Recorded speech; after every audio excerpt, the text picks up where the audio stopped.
Good evening, Mighty Panthers. It's Mrs. Wheeler, and I get to read to you Chapter 2 of Mysteries According to Humphrey. The Case of the Missing Misses. I'm always excited for the start of a new day in room 26, but the next morning, I could hardly wait to hear Mrs. Brisbane read more about Sherlock Holmes. I waited for the key to turn in the door, and waited for Mrs. Brisbane to bustle into the classroom. I waited for the bell to ring and for my friends to arrive. I waited and waited and waited some more. In fact, I waited so long, the bell rang and nobody came in. I knew it wasn't Saturday. I never spend Saturdays at school because I go home with one of my classmates on the weekends. Sometimes I go home with Mrs. Brisbane. Either way, I have a hamsterific good time. Og usually stays in room 26 on the weekends, which must be lonely for him. Poor frog. Og, something's wrong, I squeaked loudly to my neighbor. Boing, boing, boing, boing, boing, boing, he replied. He sounded as worried as I was. I could see some of my friends' faces looking through the window of the door. Humphrey, let us in, I heard Simon's muffled voice calling. It was the only time in my life I wished I wasn't a hamster so I could be big enough to open that door. Long after the bell rang, I finally heard some jiggling and joggling, and the door swung open at last. But it wasn't Mrs. Brisbane. Wasn't the human opening the door. It was our principal, Mr. Morales. Behind him were my fellow students. Come on in, boys and girls, he said. Mr. Morales is the most important person at Longfellow School because he's in charge of everything. He was wearing a tie with tiny little question marks all over it. He has lots of interesting ties. Take your seats, he said. My fellow students were worried too, I could tell, because they were quieter than usual. I guess that was a clue. It looks as if Mrs. Brisbane is going to be late, he said. We're trying to reach her now. Mrs. Brisbane is never, never, never, never late. This was a very pie-whacking morning. I'll take attendance, Mr. Morales said. Holly jumped up and offered to help. Thank you, Holly, he said to her, but I think I can handle it. Then he called out names, and each student answered present in return. Everyone was present except Mrs. Brisbane. Mr. Morales looked uneasy. So what do you usually do first thing in the morning? Helpful Holly raised her hand. We had homework last night, she said. I can collect it. Thank you, Mr. Morales said. Holly went up and down the aisles collecting the homework. How I wish I could get a look at those 5 mystery words. Everybody turned in a homework sheet except for one person. Forgetful Phoebe. When Holly passed by her table, Phoebe blushed and said, Oh no, I forgot. I'll bring it tomorrow. As helpful as Holly is, she sometimes gets carried away. That's when I call her too helpful Holly. She frowned and said, You were supposed to bring it today. Mr. Morales stepped forward. It's okay, Holly. We'll straighten things out when Mrs. Brisbane gets here, he said. Phew, I was glad to hear him say that Mrs. Brisbane was coming. Just then the phone in the classroom rang. Mr. Morales said, Oh, and then I see. And finally, very well. While my classmates were completely quiet. Mr. Morales hung up the phone. Boys and girls, Mrs. Brisbane won't be here today, he said. A substitute is on the way to take care of the class. The last time I'd had a substitute teacher was when Mrs. Mack was here, but I didn't know she was a substitute because I didn't know much about school when I first arrived. I certainly learned a lot since then. Mr. Morales seemed a little confused about what to do next and kept looking at his watch. Read to us. From the Red-Headed League, I squeaked loudly. My classmates all giggled when they heard me. Mr. Morales walked over to my cage. Oh, so you want to take over the class, Humphrey? He said. I jumped on my wheel and spun it fast. Maybe Humphrey thinks we should do some exercise, Mr. Morales said. That made my classmates giggle even more. Rosie made her wheelchair spin in a circle. I love to spin too, she said, and everybody laughed. Just then, the door to the classroom opened and a young man rushed into the room. First thing I noticed about him was his red hair. I think Sherlock Holmes would have noticed that too. I also saw that he was wearing round glasses, and on his shirt was a big button with writing on it that said, Give peas a chance. I love any veggies, including peas, so this human and I definitely had something in common. He had a big cloth bag slung over his shoulder, sort of like Santa Claus. It was lumpy and bumpy and way too big for his lunch bag. Mr. Morales stepped forward and shook his hand. Welcome. I'm the principal, he said. Mr. Morales. Hi, the young man said. Ed Edopanopoulos. The principal turned to the class and said, "Here is your substitute for today. I expect you to give him your full attention." Mr. Morales left, and Mr. Edipodopoulos gave us a friendly smile. "Hi, kids," he said. "I know Edinopoulos is a mouthful, so you can call me Mr. E." There were a few giggles, and Slow Down Simon repeated the name out loud the way I'd heard it. Mystery. Mr. E smiled and nodded. "Mystery. That's a good one. Hey, you know my name, but I don't know yours. I'm going to come up and down the aisle, and you tell me who you are." He walked around the students' tables one by one, asking, "What's your name?" He high-fived each student and said something like, "Cool shirt," or "Glad to know you," or "Awesome." "My name is Holly, and I collect the homework this morning." "Too helpful, Holly," said when Mr. E got to her. "It was our mystery word sheet. I put it on the teacher's desk. Only one didn't get turned in." Thanks," said Mr. E. "I'm Sophie, and I really like your pin. I like to wear pins with sayings, too." "Stop talking," Sophie said. "Do you remember where you got it?" Mr. E didn't remember where he got it. Sophie kept on talking until he said, "I think I'd better give the rest of the class a chance." He moved on to the next table. "I'm Thomas T. True," Thomas said. "My dad's a detective, just like Sherlock Holmes." "Not," I heard just Joey mutter. Mr. E turned toward the class. "What's the problem?" he asked. "He told me that his dad's an airplane pilot," just Joey said. "So?" Thomas said. "He can be both." "He told me that his dad's a ship captain," Small Paul grumbled. Mr. E just laughed. "Sounds like a talented father." Then he moved on again. When he got to my side of the room, he finally noticed Og and me. "Whoa," he said. "There are some funny-looking students."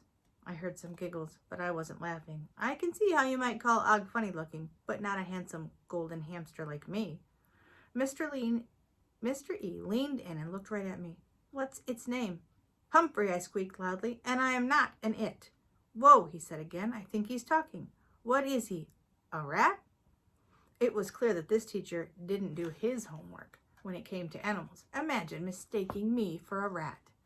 Luckily, my friends all shouted out, "Hamster! His name is Humphrey," Holly added. Mr. E said, "Cool." Then he turned to Og. "I know this is a frog, right? What's its name?" he asked. "Boing, boing, boing," Og twanged loudly. He probably doesn't like being called an it either. "His name is Og," Rolling Rosie explained. "Og the frog," Mr. E said. "I like it." He was quiet for a few seconds as he looked around the room. "You know, I was still sleeping when I got the call to come over here, so I don't know what your teacher's plans were today," he said. "Why don't you tell me what you want to do?" My friends looked surprised. I'm sure I looked surprised too. "Hurry up," Harry waved his hand, and Mr. E called at him. "I'd like to go home," he said. Everybody laughed. It was a funny thing to say, but I don't think Mrs. Brisbane would have laughed. "I understand," said Mr. E, "but I don't think that's going to happen." "Hey, I know. Why don't we sing a song to help me remember your names?" Everybody seemed to like the idea of a song. I was amazed at what happened next. Mr. E pointed at a student. The student stood up, said his name, and then the teacher made a little rhyming song with the name. He took parts of each name and added things to it, like Banana Fana and Fee Fi Fo. After a few names, the whole class joined in. The song made my friends giggle, but it was very confusing to me. After he's finished, the whole class, Rosie raised her hand and asked if they could do my name. I can't remember it all, but it ended with Fee Fi Mo Mumphrey. Humphrey. Bumphrey, Mumphrey, Fumfrey. Whoa, how is this going to help him remember our real names? Og's name sounded even stranger. Bog, Fog, Mog. I don't know what Og thought, but I was in a bit of a fog myself. I was still thinking about Mumphrey and Mog when the bell rang for recess. As soon as my classmates were gone, Mr. E picked up his big sack, looked inside. "Let's see," he mumbled. "What's next? Maybe this." Then he glanced over at Og and me and chuckled. "I don't know why I'm talking out loud when I know you can't understand me." Og piped up first. "Boing, boing." "You are wrong, wrong, wrong," I squeaked, wishing with all my might that Mr. E could understand me. He didn't notice. He was too busy rummaging around in his big cloth sack. Suddenly, he stopped and smiled. "Okay, I've got it." That's all he said. I thought I'd pretty well figured out humans in my time in a classroom hamster so far, but Mr. E was a real mystery to me. When my friends were back at their seats, Mr. E announced that it was time for math. Some of the students groaned until the teacher reached into his bag and pulled out a basketball. We're going to play a game, he said. It's called Mathgetball. My friends looked puzzled. I didn't blame them. Of course, we could just have a math quiz, Mr. E said, if you'd like. No, yelled all the students. Mathgetball. Humphrey, Mog, Mathgetball. All mystery words. I was learning a whole new language today. First, Mr. E threw the ball to slow down Simon. Quick, 4 + 4. Simon caught the ball and said, 8. Great, said Mr. E. But in Mathgetball, instead of saying the answer, you bounce it. Simon looked confused for a second, and then he understood. He bounced the basketball 1, 2, 3, 4, 5, 6, 7, 8 times. That's it, Mr. E told him. Now throw it back. The teacher caught the ball and threw it to Be Careful Kelsey. 10 - 5, he said. Kelsey bounced the ball 1, 2, 3, 4, 5 times. Great, Mr. E said. Now throw it back. Kelsey dropped the ball and bounced it across the floor. Careful, Mr. E said as he scooped it up. Just Joey caught the ball next, and when Mr. E said 12 + 3, Joey bounced it 1, 2, 3, 4, 5, 6, 7, 8, 9, 10, 11, 12, 13, 14, 15 times. I know, because I counted. Then the ball went to Paul G. 6 + 5, Mr. E said. Tall Paul bounced it 1, 2, 3, 4, 5, 6, 7, 8, 9, 10 times. Then he stopped. One more time, I squeaked. I guess he didn't hear me. Mr. E gave him another chance, which was nice, and Tall Paul got the problem right. As the game went on, the pace went faster and faster. As it got more exciting, it also got louder and louder.